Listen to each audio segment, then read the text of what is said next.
Okay, guys. So today is Monday.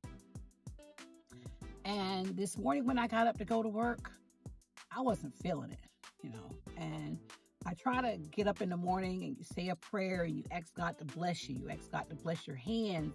You ask God to bless your mind so you can take care of these people that are in need. And I was a little bit selfish because I know in my other video a few weeks back, I was talking about being a locum and how working at a FQHC, they'll put 30 people on your schedule, but they do that because everybody usually doesn't show up. So you probably end up with about 22 to 24 people a day. Well, Friday, I got served, okay? And when I say served, when I tell you every single person showed up, and of those 30 people, 2 of them showed out. And I'm thinking to myself, like, I mentally cannot handle this. But because I try to be strong, I know that I can push through. So Friday, I usually go to the adult watering hole with some of my colleagues. Actually, one of the physicians and the providers, other providers. We go all to the adult watering hole. And we just decompress. So when you go home, you don't carry all of that baggage. Well, I couldn't go, okay? Because I'm thinking to myself, I missed something. And I absolutely know I missed something.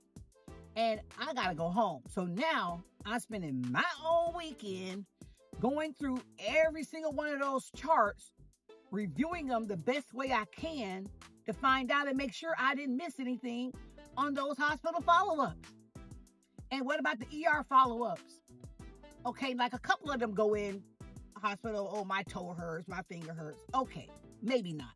But those ones that go in for abdominal pain and they get those CT scans, or you got a headache and numbness or something to do that brain scan, you got to make sure there's no incidental findings because that falls on you, all right? Because all it takes is one good Morgan & Morgan, because I used to do some legal consulting, one good Morgan & Morgan and one good person that's going to comb through that chart like her life depended on it will find that one issue and look at that objective and say, you said that everything was fine.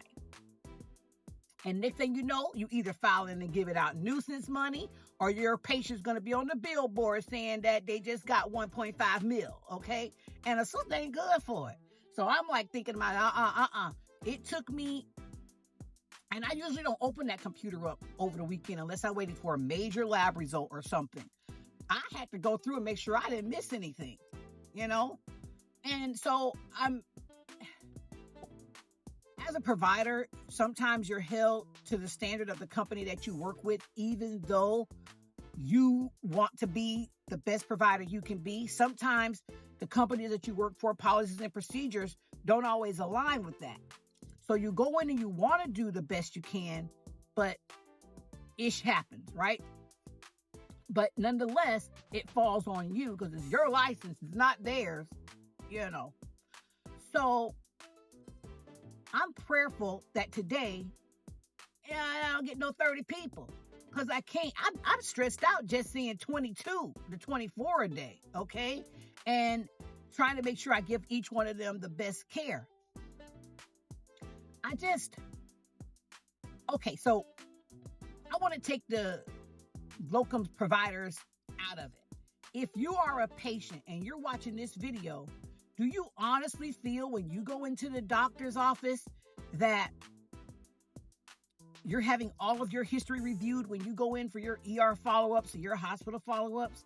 Do you honestly feel that nothing's being missed? Do you walk out with confidence or do you walk out with questions? Let me know in the comments. Okay, now for providers, how do you continue to maintain that?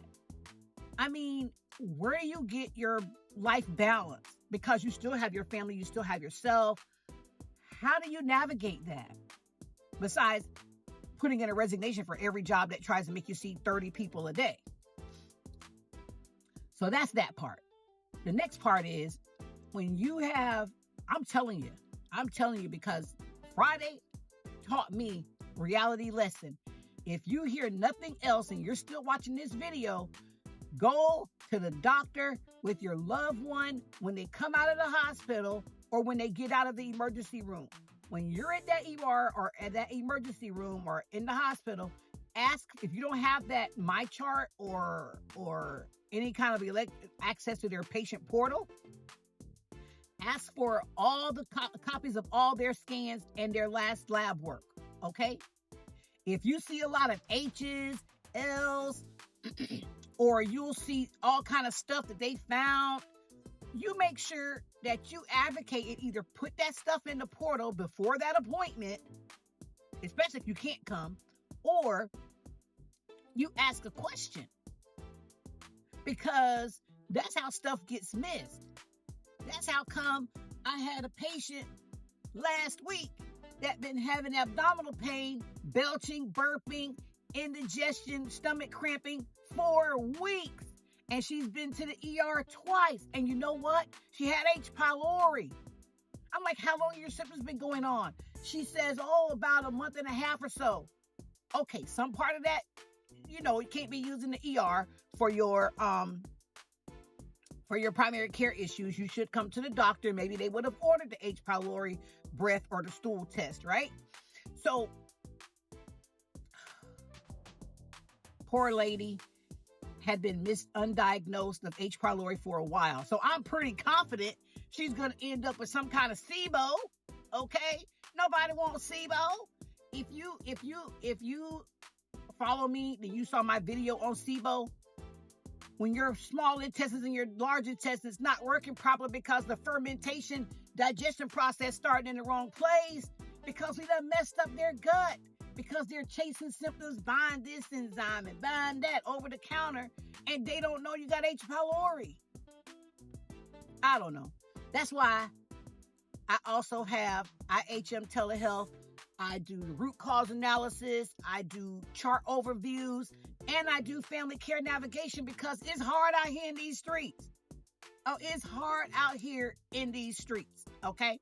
So, if you still watching this, write me a message and you let me know if you think you got SIBO or if you think you got H. pylori or tell me a story about an incident where you felt like you were misdiagnosed or you had a disease process and it took months and months and months to find out, because I like to know stuff like that. And maybe I can do a video on it if you give me permission. Okay. Have a good day, guys. Yeah, IHM, we in the house. Yeah, IHM, we in the house. Step in the game, put your health on track. No long waits, yeah, we cut that back. Click, connect, now you feel that flow. IHM telehealth, yeah, we run the show. Labs on deck, know your numbers right. Quest got you covered day or night. Custom vitamins all in one. Feel your best, yeah, the word gets done. Family care navigation when life gets rough. Helping loved ones when the road gets tough. Root cause analysis, yeah, we dig down deep, finding real answers, not band-aids to keep. No stress care, we keep it real wealth. IHM telehealth, take control of your health.